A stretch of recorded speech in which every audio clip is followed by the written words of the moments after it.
ஒரு actor first டைமா சினிமாவில் ஹீரோவா என்ட்ரி கொடுக்கும்போது அந்த டைம்ல அவர் கூட ஜோடியா நடிக்க எந்த ஒரு ஹீரோனுமே வரமாட்டேன்னு சொல்லி நோ சொல்லியிருப்பாங்க. அதுக்காகவே அந்த ஆக்டர் மிகப்பெரிய ஒரு வளர்ச்சி கொடுத்து சக்சஸ்ஃபுல்லா வந்த டாப் 2 ஆக்டர்ஸ் யார் சொல்லிட்டு அந்த வீடியோல பார்க்கலாம். ரெண்டாயிரத்துக்கு பிரதீப் நகராஜன் கோமாளி படத்துக்கு அப்புறமா லவ் டுடேல நான் ஹீரோவா நடிக்க சொல்லிட்டு ஹீரோயினை தேடும் போது டைம்ல எந்த ஒரு ஹீரோனுமே அவர் கூட நடிக்க மாட்டேன்னு ஓப்பனா நான் பெரிய ஆக்டர் கூட தான் நடிப்பேன்னு சொல்லியிருப்பாங்க. லவ் டுடேக்கு ஹீரோயின்ஸ் வந்து பார்க்கும்போது எல்லாருமே கூட நடிக்கிறதுக்கு தயங்கினாங்க. வந்து இல்ல சார் நான் கொஞ்சம் பெரிய ஹீரோவோட நடிக்க விரும்புறேன் அப்படின்னு சொன்னவங்களுக்கு எல்லாம் தேங்க்ஸ். லவ் டுடே படத்துல ஒரு மிகப்பெரிய வளர்ச்சி அடைஞ்ச கவர்மா அவர் கிடைச்ச ஹீரோயின் லிஸ்ட் தான் இது.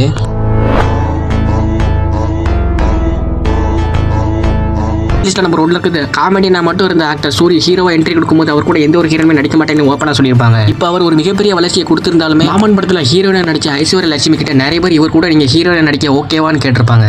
என்கிட்ட நிறைய பேர் இந்த கேள்வி கேட்டிருக்காங்க, உங்களுக்கு சூரி சார் கூட ஆக்ட் பண்றதுக்கு ஓகேவா?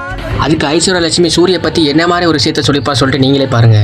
It is a honor to act with Soori sir. இந்த மாதிரி ஒரு மனிதன் கூட ஆக்ட்